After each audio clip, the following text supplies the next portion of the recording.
የተከበሩ ሊቀ መምህራን ልሳኑ የአለፋ ወረዳ ቤተ ክህነት ኃላፊ፣ የተከበሩ መላከ ሰላም አባ ቀጸላ፣ የተከበራችሁ የቤተ ክርስቲያን አስተዳዳሪዎች፣ የተከበራችሁ የሃይማኖት አባቶች፣ የሀገር ሽማግሌዎች፣ ወጣቶች፣ እናቶች እና ጥሪ የተደረገላችሁ እንግዶች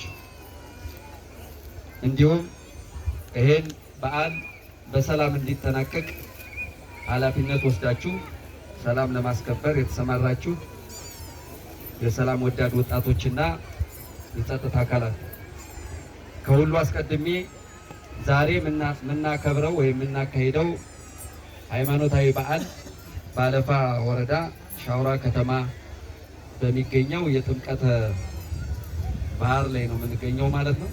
በዋነኝነት ይህን በዓል ስናከብር አጭር መልእክት ማስተላለፍ የምፈልገው ባህላችንና እሴታችን ጠብቀን መከባበርና መደጋገፉን አጠናክረን የቆየ ባህላችንን እና እሴታችንን አዳብረን ሃይማኖታችንን አክብረን ተከባብረን ዘላቂ የሆነውን ክብራችን ወይም ሰላማችን አስጠብቀን በዓሉን ልናከብር ይገባል ማለት ነው። እንግዲህ ጥምቀት በሃይማኖታዊ ስርዓቱ አባቶች እንደሚገለጸው ፈውስና ማለት ነው።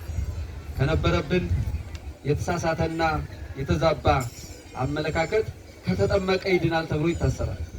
ስለዚህ የተጠመቀ ሁሉ ይድናል ከተባለ ሁላችንም የፍቅር፣ የሰላም፣ የመተጋገዝና የመረዳዳቱን ባህል አጠናክረን መቀጠል አለብን ማለት ነው። የዶና ከብር ተሳስበን ተከባብረን ሃይማኖታዊ ባህላችን እሴታችን ጠብቀን ነውና ከብር የነበረውና ይህን ባህል በደንብ ማስቀጠል አለብን። ስለዚህ አሁን ምን ጎደለን ብለን ካሰብን እንዳለመታደል ሆኖ ሀገራችን በተለይ አማራ ክልል የሰላም መደፍረስ ችግር ገጥሞናል። ይሄን የሰላም መደፍረስ ችግር ሁላችንም ሰላም እንዲመጣ በሃይማኖታዊ እሴታችንና ባህላችን መጸለይ ያለብን ማለት ነው። ሰላም እንዲመጣ ከፉክክር መተባበር አለብን ማለት ነው። ፉክክር የትም ሊያደርሰን አይችልም። መተባበር ያስፈልጋል። ከፉክክር ከልክ ወጣን ተባብረን አካባቢያችን ሰላም እንዲሆን እናትም አባትም ወጣቶችም የሃይማኖት አባቶችም የመጣብንን ክፉ መከራ እግዚአብሔር ጨምሮ እንዲያግዘን ከልብ መጸለይና ደም እንዲፋሰስ የሚያደርጉ አካሄዶችን እንድናስቆም በጋራ መተባበር ያስፈልጋል። መንግስት የሰላም አማራጭ አምጥቷል። የሰላሙን አማራጭ እንዲቀበሉ በሰላማዊ መልኩ በጠረጴዛ ዙሪያ እንዲወያዩ ምን ማድረግ አለባችሁ ማለት ነው። እናንተም እኛ መምከር አለብን ማለት ነው። የሃይማኖት አባቶችም የሚሰብኩት ስለ ሰላም ነው።